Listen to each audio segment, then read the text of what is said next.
Welcome back mga kabayan. Nagbabalik po muli ang inyong lingkod upang magbigay sa inyo ng mga bago at nagbabagang mga balita. Tila ba naging mainit na usapin ang isyong ito sa mundo ng social media? Matapos ang ilang taon ng kanyang panunungkulat, tila nagiging malinaw sa maraming mamamayan na si Pangulong Kuting ay isang malaking pagkakamali para sa Pilipinas. Ang mga pangako noong kampanya na napagbabago at progreso ay nanatiling mga pangarap na lamang habang patuloy na naranasan ng bansa ang mga problema na matagal nang kinakaharap. Ayon sa mga kritiko, walang konkretong plano o aksyon si Pangulong Kuting upang maipakita ang kanyang sinseridad sa paglutas ng mga isyong panlipunat at pang-ekonomiya. Ang kanyang mga pulisiya ay tila hindi maayos na pinag-iisipan na nagdudulot ng kalituhan at pagkadismaya sa iba't ibang sektor ng lipunan. Marami ang nagsasabi ng kanyang mga hakbang ay walang direksyon at tila kulang sa pangunawa sa tunay na kalagayan ng bansa. Ang patuloy na pagtaas ng presyo ng bilihin, kakulangan ng trabaho at lumalalang krimen ay ilan lamang sa mga isyong hindi natutugunan ng maayos. Bukod dito, ang kanyang administrasyon ay naharap sa mga kontrobersya at katiwalian at kapalpakan ng pamamahala. Nakakabahala ang kawalan ng konkretong plano mula sa ating Pangulo. Ang kanyang mga desisyon ay parang pabugso-bugso lamang na nagreresulta sa kawalang katiyakan para sa mga negosyante at ordinaryong mamamayan. Ayon sa isang propesor sa isang political analyst. Dagdag pa rito, may mga ulat na nagsasabing ang kanyang kakulangan sa karanasan sa pamumuno ay nagiging hadlang sa epektibong pamamahala. Ang mga kabiguang ito ay nagdudulot ng pangamba sa mga mamamayan na patuloy na naghihirap at nangangailangan ng tunay na lider na mag-aangat sa kanilang kalagayan. Ang bawat araw na lumilipas ay patunay na ang pag-upo ni Pangulo Kuting ay isang malaking pagkakamali para sa ating bansa. Sana'y magkaroon ng konkretong aksyon upang maiwasto ang mga pagkukulang na ito. Ani ng isang lider ng isang kilusang masa. Sa kabila ng mga kritisismo, patuloy namang ipinagtanggol ng administrasyon ni Pangulong Kuting ang kanilang mga hakbang at ipinapangako na magkakaroon ng mga pagbabago sa mga susunod na buwan. Ngunit sa kasalukuyan, ang hinaharap ng bansa sa ilalim ng kanyang pamumuno ay nananatiling hindi tiyak at puno ng mga tanong. Well, para nga sa buong impormasyon ay panoorin na lamang ang buong video. At kung bago ka pa lamang sa aking channel, huwag kakalimutang mag-subscribe, pindutin ang notification bell at piliin ang all upang laging maging updated sa mga bago at nagbabagang mga balita. At sa mga solid viewers naman natin dyan, maraming salamat naman po sa patuloy na pagtangkilik sa ating channel. Tuloy-tuloy lang po ang laban para sa katotohanan at para na rin sa kinabukasan ng ating pinakamamahal na bansang Pilipinas. Ba nila na you can Chief of Staff Browner is a traveling Chief of Staff. Sa Tagalog, nakwacherong Chief of Staff. Then Romy Browner, sir, kung nakikinig ka po, namamanitorong to, bukas po ang third floor studio para magbigay ng panic, komento, suggestion, reaction, at tugon. Oo, kasi siguro bago pa sa third floor studio, boss, kausapin nyo na po ng harap-harap ang mga tao mismong nandyan sa loob ng inyong ahensya na siyang nagre-reklamo patungkol dyan sa nakikita nilang aksyon mo. Kasi pati yung wife mo, sir, na si Ma'am Melody, nadadamay kasi karay-karay mo raw sa mga foreign trips mo. So, gano'n po matuturo ito? Uy, okay, di ba sinasabi ko sa iyo, Marlon, okay yung karay-karay ko yung kasama ko kung galing sa bulsa ko, di ba? Pero yung karay-karay daw din ni Mrs., yung housewife, ay yung wife club ng mga favorite yung mga ladies favorite club, no? Favorite staff. Yan yung naging issue nila, Marlon, dahil sinisilip na ng ating mga kasundaluhan yung ganyang gawa mo dahil naman kasi hindi mo ginagawa ang para daw sa kanila. Kagaya na lang, Marlon, ng centralized recruitment pala na ginagawa sa mga kasundaluhan. Maraming may ayaw, no? Kasi unang-una, Pam, kung nasa probinsya ka, so dapat kanya-kanyang unit ang recruitment eh. Kasi naman, problema, ang requirement mo, alam mo, within your unit. Tama. Huwag mo isa-centralize. Ang nasa isip tuloy ngayon ng ilang mga dismayadong military officials ay gusto nila centralize din yung pondo. O saan? Siyempre, pagka-centralize yung pondo, prone or vulnerable ka na may magkaroon ng kupitan, sana hindi, sana mali. So when we say kasi centralize ang recruitment, ito ay ginagawa currently di umano sa HPA or Headquarters Philippine Army. So kasi ang hiring ko ngayon dito lahat nagaganap. Mm. Dahil gusto ko, sa kaganapang ito, dito rin lahat ng pondo. Mm. Di ba? Mm. O, paano nga naman yung iba-ibang mga department ba tawag? Unit, Oh, Marlon, unit. na, halimbawa, basta na lang akong nagsampa ng kung sino, tapos bibigyan ko ng ganitong ranggo, paano yung dapat na nakapila doon sa kabilang unit na scheduled na for promotion? Correct. Nakakaano, bakit ho? Pero sa ating mga kasundaluhan, at also, the question is, bakit niyo po hinahayaan? Oo. Ayun nga. Hindi, ito pa. Binanggit ko yung promotion, Pam. May mga dismayado ngayong military officials. Kasi nawawala na yung dapat by the merit yung promotion. Ang nangyayari daw ngayon, di umano, ay bata-bata system sa buong Armed Forces of the Philippines at ang pinapaguran lamang ay yung mga malalapit na kaibigan o kakilala ni AFP Chief of Staff Romy Browner. Sir, muli disclaimer po, o hindi disclaimer, nililinaw po namin, nagtatanong kami at anytime po pwede kayo magbigay ng inyong comment. Ayun. Wow! Tapos alam mo Pam, hindi ko sorry sa mga class 94, medyo yung iba, nagtatampo yung mga nasa PMA class 91, 92, 93. Galing sa PMA class 89 si Romy Browner. 89? Pero, class 89. I'm not sure makatao, matatag-class ba ito ng PMA. So dapat Pam, sa promotion kasi Pam. Sorry, kung 89 makatao. I'm not sure, may makatao Ano kasi yun, class. makatatag? And then, may bawat class kasi may mga may adjective Kasi makabiyahe. Mali ka, Hindi naman. makabiyahe. Maramos. Baka masaktan naman mo yung buong klase. Sige, hindi, siya lang. President siya ng Makalakwatsa. Oo, hindi si Pamela. Siya lang po yun. Anyway, Joke lang. yun po. Para po sa kalaman ni General Browner, saka sa mga ka-third floor dragons natin, mga kababayan natin, na marami ang dismayadong military officials, higit lalo yung nag-aantay ng yung ladder, yung hagdan ng yung baitang ng promotion, yung hagdanan para sa promotion. Kasi silang mga nasa class 91, 92, 93, nalalagpasan daw ng class 94. And Kung di niya bata yung mga mas bata ko yung batch yun niya. yung mabigat yung dahil sa ganitong sistema na sana hindi totoo na nangyayari at kung totoo man na sana mai-correct at maitama ni General Browner na lumalaki ang bilang ng mga nagdidismayang military officials, Pam. Kaya alam mo Marlon, naglalabas sila ng sentimento ngayon na sinasabi nila na ang pamumuno ng isang CS Romeo Browner ay unfair and biased. Kasi, di ba, may kinikilingan. Tingnan mo kung ako, class 90 ako, class 91. I'm sure may mga naiwan pa class 90. Kasi class 89 si General Browner Class 90 ako, class 91 na lang. So nakaabang ako ngayon. Dapat. It's my turn na dapat, di ba? Nakakyo ka. Oo. Tapos bigla kang overlap ng lower class mo, na class Ayun. 94. Kaya Medyo di- insulto yun. Insulto yun Hindi sa mga medyo may insulto rango. talaga. Sa mga may rango na nakakadismaya yun at hindi maganda at nanganganib dito yung pambansang seguridad. Higit lalo kung sa mismong hanay ng kasundaluhan ay nagkakaroon na ng disgusto tungkol sa pamamahala, hindi lamang kay General Browner, higit lalo sa pamamahala ni Defense Secretary Gibo Teodoro at lalo ngayon na may luman naglalabas ang pulburon video tapos sasabihin, dinidestabilize natin. Hindi po. Sa mismong liderato ng AFP ngayon ay nagkakaroon ng sarili niyong destabilisasyon dahil sa mga reklamong ganito na di umano'y palakasan system. Dahil lang sa inyong intensyon na ma-centralize ang budget sa isang section Correct. o sa Diba? isang unit, Correct, di ba? correct, Hindi correct. ninyo iniintindi ngayon kung ang isang naglilingkod na kasundaluhan ay meron pang gana na magsilbi sa bayan, pero dinidemoralize na ninyo. Correct. Kahapon, sino-sino yung Sino-sino yung mga floating officials, Even diba? Yung proudly, ilang major general, Yes. ilang, we have to remember, Ayan, floating, mga floating status. oo. Real Admiral Alberto Carlos. Hello, sir. Major General Leonel Nicolas. Major General Antonio Navarrete, Marlon, na magbabalik naman sa kanyang pwesto sa August, di umano ha? Major General Edgar Cardinosa. Oo. Meron tayong Brigadier General Amado de la Paz. Oo. Meron tayong Brigadier General Juvencio Gonzales. Meron tayong, ito, kaibigan natin, Brigadier General Kit Teofilo. Inaalo ko na nga. Boss. Dead kid. Kung wala ka pa pong clearance, sa barangay namin, pwede mo barangay clearance. Joke lang, General Teofilo. Maraming alam tong si General Kit Teofilo, Marlon. Oo, yan yung, Ako, siya ang isap chief nung nangyari yung Kapag- extraction. Ako, di ba, si ano naman Marlon, speaking of extraction, si Colonel Ferdinand Ferdinand Marcelino. Marcelino. Siya yung team leader sa extraction. Ito ngayon ay Provost Marshal, O, Provost Marlon. Marshal, oo. Oo.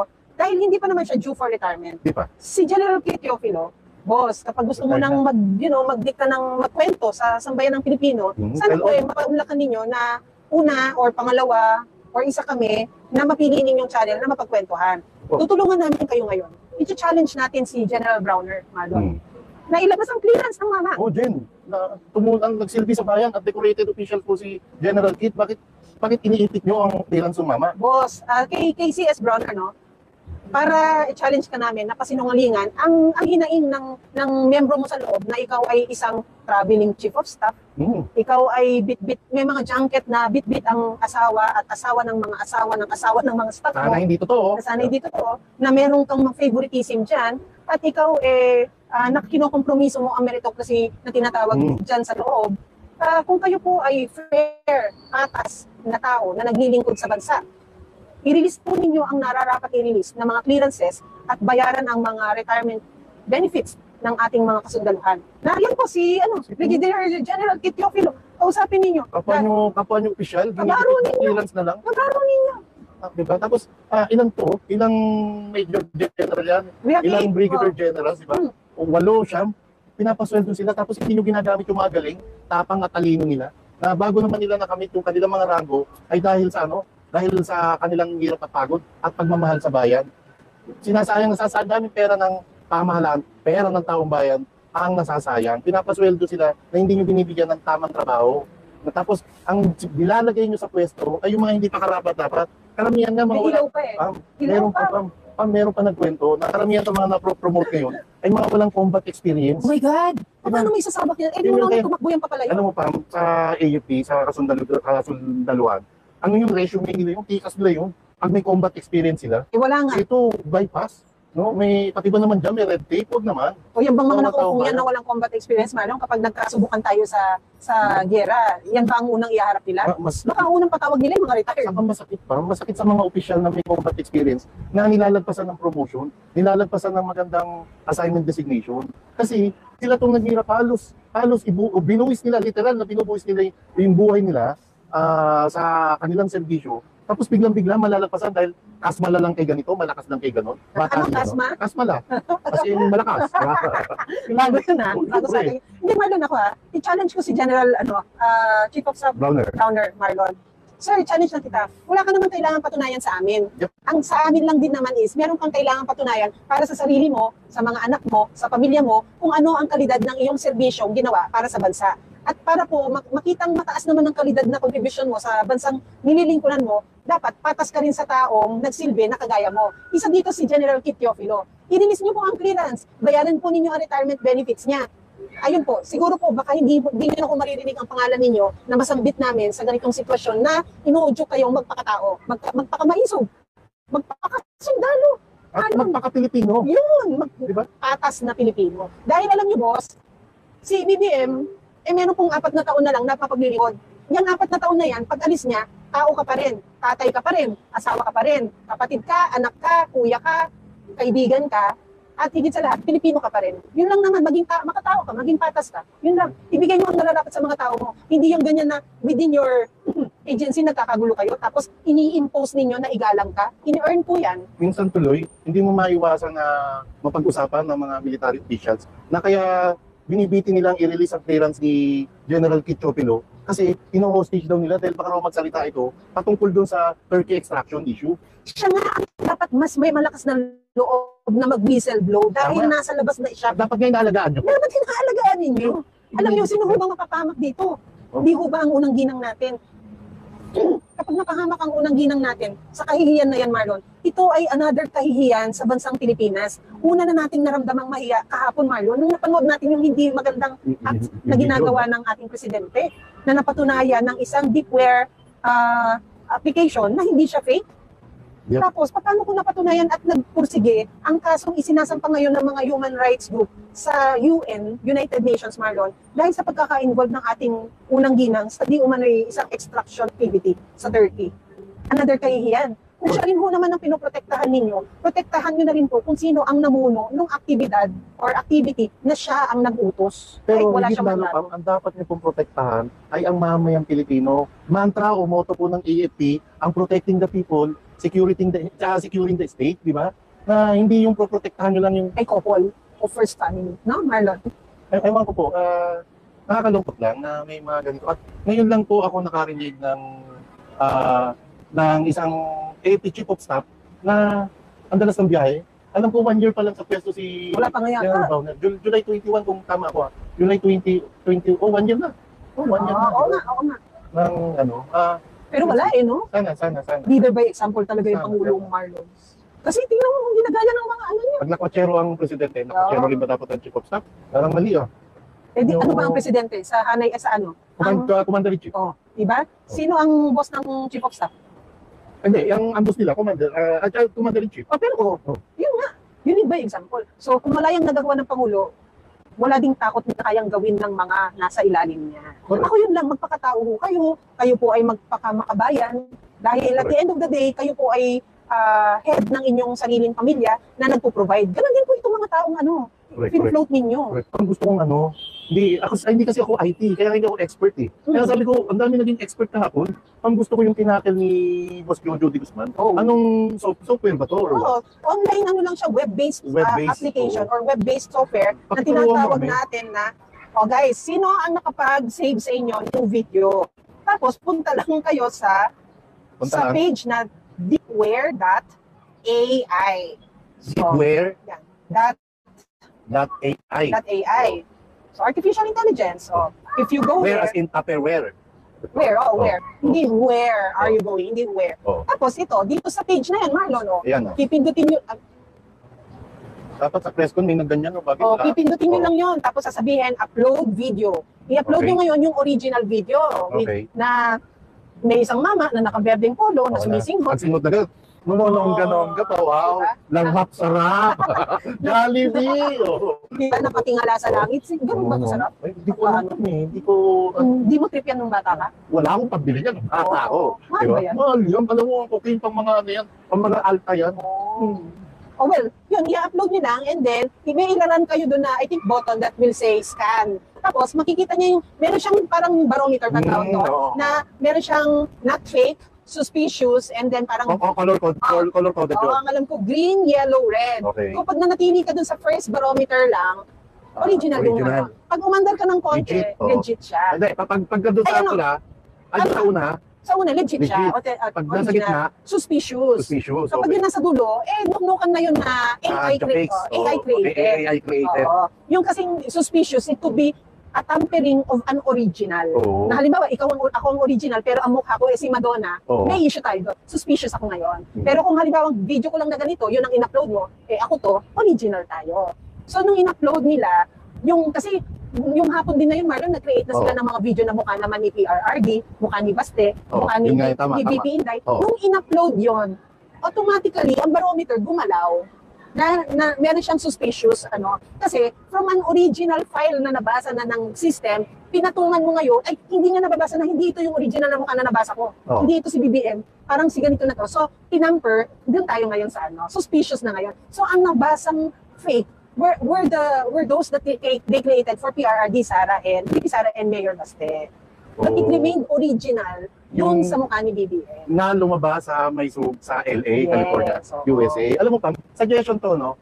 Bago kayo magpaka-expert, IT expert, Oo. no?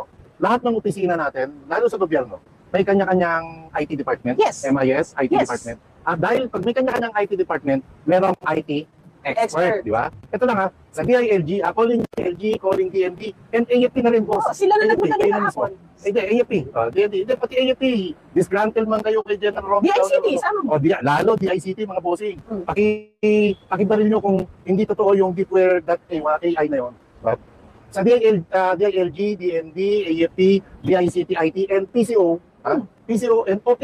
Okay. OP, ha? OP. Meron kayong IT, ipatawag nyo. Subukan nyo po ang deepware.ai. Tapos, saka nyo po gawin yung procedure na yun at instalan nyo ron yung video na lumabas sa LA, California, may Zoom. At pag nakita nyo na created yun, edi saka uli kayo mag-press con. Tapos iganyan nyo, katunayan, ito. Yeah. Di ba? Exactly. Kung ayaw nyo naman, pag-practice nyo na lang ang Pangulo. Yun naman, Marlon, talaga ang sagot dyan. Hindi yung kung kanino-kaninong ngangabel, sa iyaharap mo dyan at sabihin na, hindi ako yun. Oh, ba't hindi ikaw mismo ang bumarat sabihin mong, hindi ako yun. Mismo. At magpapadrag test ako.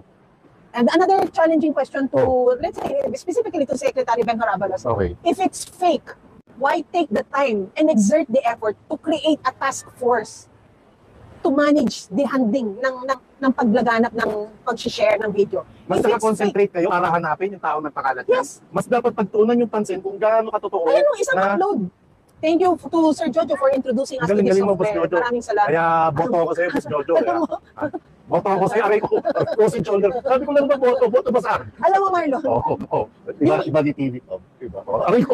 yung ending ng Oo. video ni Jojo, Oo. matatawa ka. Bakit? Ano sabi? Matatawa ka. Oo. Ano sabi niya ganyan?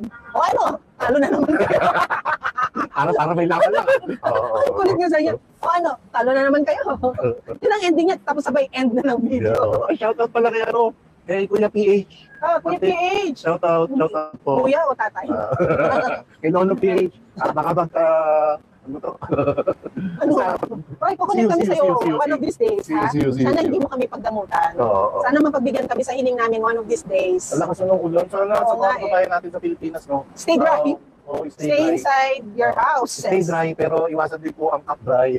Dry cup. At saka don't be wet. Don't do it. Stay dry. Kasi pagka wet, slippery, wet. Marlon, parang sagwa mo ikaw.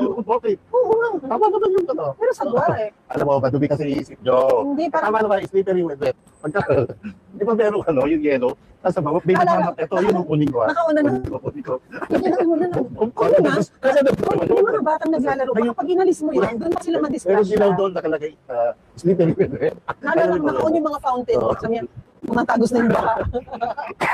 Malaki ba yung payo mo? Sabi na ito, gago.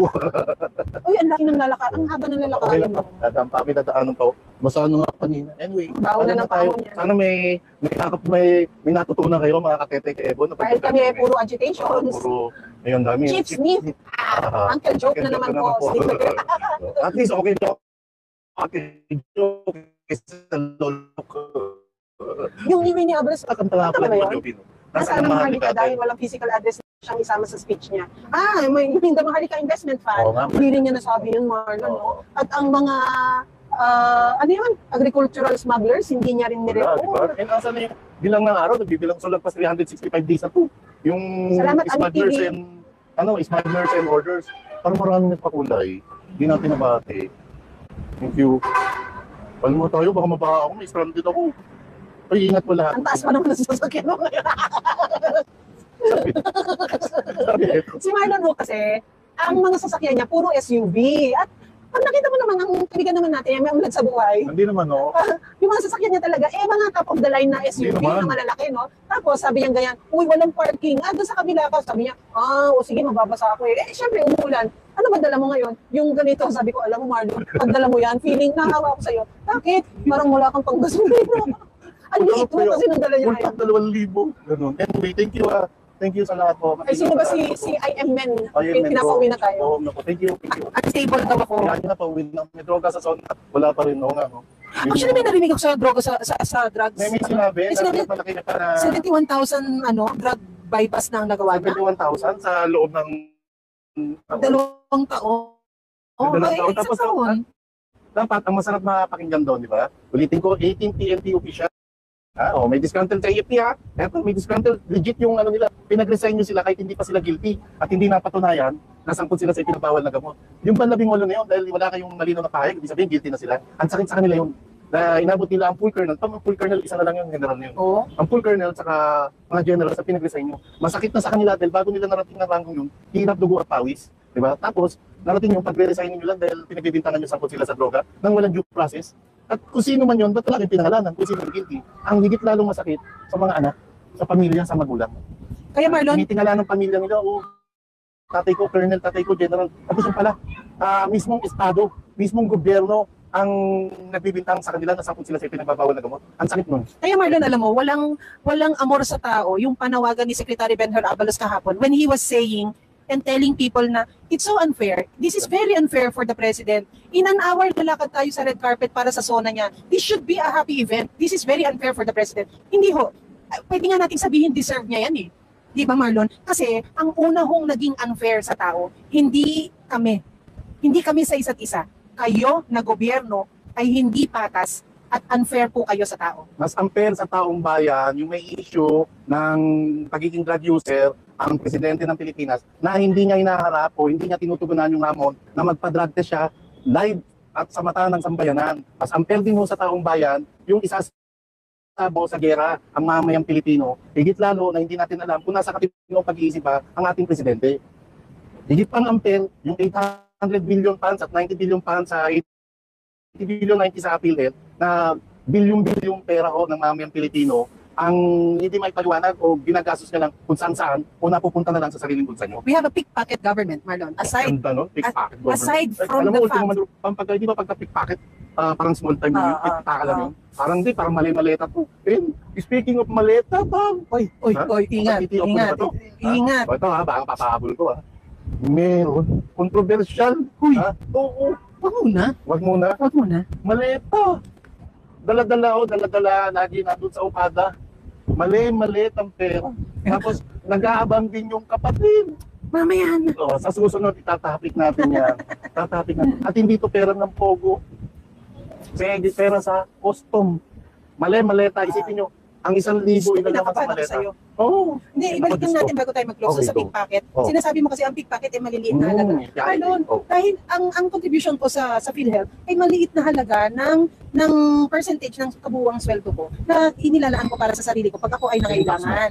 Yung tax mo, yung Hindi, bayad sa pagkain ito, mga Sa PhilHealth tayo, kasi yun yung issue natin. Sinabi kong pickpocket government is because Pero ganda. hindi nga pera ng gobyerno yan, hindi yan subsidized ng government. Contribution ko yan. Kung ang pera ko 500 pesos, pikit mata kong ibinibigay ang 100, Marlon, at matitira at pagtitipirin ko ang sarili ko sa 400 para meron ako para sa sarili ko. Pero binulsa ninyo at hindi ninyo inilaan para sa healthcare na kailangan ng maraming mamamayang Pilipino. Nakakalungkot. Nakakalungkot. Ako So, ginagawang biro ko lang, pero affected ako. Pag nakakainis. Magnanakaw ang naiyo po natin, Marlon. Sad to say. Magbabalik po kami sa sana'y mas magandang panahon bukas. Sana lagi na lang tayo may issue ng signal, may issue ng, yan lang third floor. Kung hindi ka inuulan para lumipot ng lamesa. Static. Static. Anyway, Magre-relive. napagtatagyan ko tayo mga tayo. That makes Well, dito nga nagtatapos ang bidyong ito. Kayo naman po ang aking tatanungin mga kabayan. Ano naman po ang inyong mga reaksyon sa balitang ito? Ang ating comment section ay bukas para sa inyong mga samot-saming reaksyon at komento. Lagi niyo pong tatandaan na bilang isang mamamayan ng bansang Pilipinas at bilang isang butante at bilang isang matapat na mamamayan na nagbabayad ng buwis dito sa bansang ito ay kailangan din natin magsalita at mag-react. Huwag kakalimutan, do not let your thoughts left unspoken. As citizen of this country, your thoughts matters. Muli po, kung bago ka pa lamang sa aking channel, huwag kakalimutang mag-subscribe at pindutin ang notification bell upang laging maging updated sa mga bago at nagbabagang mga balita. Huwag din kakalimutang mag-iwan ng like at i-share ang bidyong ito upang ang inyong pamilya, kaibigan at kakilala ay maging aware din sila sa kung anong nangyayari sa ating pinakamamahal na bansang Pilipinas.